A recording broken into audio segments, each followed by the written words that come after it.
പുറത്തൂർ പഞ്ചായത്ത്, കുടുംബശ്രീ ജില്ലാ mission, Malappuram DTPC എന്നിവ സംയുക്തമായി ബീച്ച് ഫെസ്റ്റ് സംഘടിപ്പിക്കുന്നു. ഇതിന്റെ മുന്നോടിയായി സംഘാടക സമിതി രൂപീകരണ യോഗം കൂടി.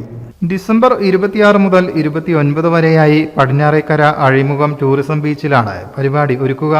ബീച്ച് ഫെസ്റ്റിന്റെ മുന്നോടിയായി സംഘാടക സമിതി രൂപീകരണ യോഗം ചേർന്നു. തിരൂർ ബ്ലോക്ക് പഞ്ചായത്ത് അധ്യക്ഷൻ അഡ്വക്കേറ്റ് യു സൈനുദ്ദീൻ യോഗം ഉദ്ഘാടനം ചെയ്തു. ശ്രമം കൂടിയാണ്.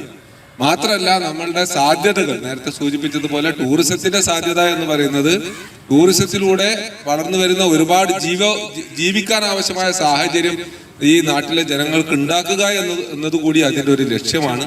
ആ അർത്ഥത്തിൽ പുറത്തൂർ ഗ്രാമപഞ്ചായത്ത് DPC പിന്നെ ജില്ലാ ടൂറിസം പ്രൊമോഷൻ കൗൺസിലുമായി ചേർന്നുകൊണ്ട് ഇവിടെ നടത്തുന്ന കുടുംബശ്രീ ഉൾപ്പെടെ എല്ലാ വിഭാഗം ജനങ്ങളെയും പങ്കെടുപ്പിച്ചുകൊണ്ട് ഇവിടെ നടത്തുന്ന ബീച്ച് ഫെസ്റ്റ് വളരെ ഭംഗിയായി നടത്താൻ ഒരു ചെറിയ അഭിപ്രായ വ്യത്യാസങ്ങൾക്ക് പോലും ഇടം ഇല്ലാത്ത രൂപത്തിൽ കുറ്റമറ്റ രീതിയിൽ നടത്താൻ ഈ സംഘാടക സമിതി രൂപീകരണ യോഗം സഹായകരമാകണം.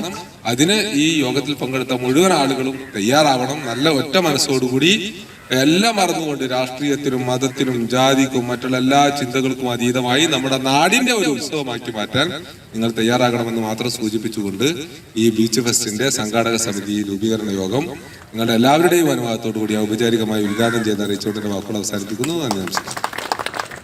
Purathur panchayat standing committee chairman KT Prasanth സ്വാഗതം പറഞ്ഞു.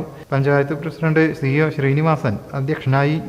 ബ്ലോക്ക് പഞ്ചായത്ത് ഉപാധ്യക്ഷ പ്രീത പുളിക്കൽ, ബ്ലോക്ക് മെമ്പർമാരായ അനിത കണ്ണത്ത്, സെലീന, പഞ്ചായത്ത് ഉപാധ്യക്ഷ Suhara Asif, panchayat standing committee chairman K Ummer, Saraswathi, Nalakath Shameena, Noufal തുടങ്ങിയവർ പങ്കെടുത്തു. News bureau, Tirur. പുത്തനത്താണിയുടെ സ്വന്തം കനകമകൽ ജ്വല്ലറി ഇനി മുതൽ കനക ഗോൾഡൻ ഡയമണ്ട്സ്. കനക ഗോൾഡൻ ഡയമണ്ട്സ്, പുത്തനത്താണി. മാറുന്ന ലോകം, മാറ്റത്തിനൊപ്പം.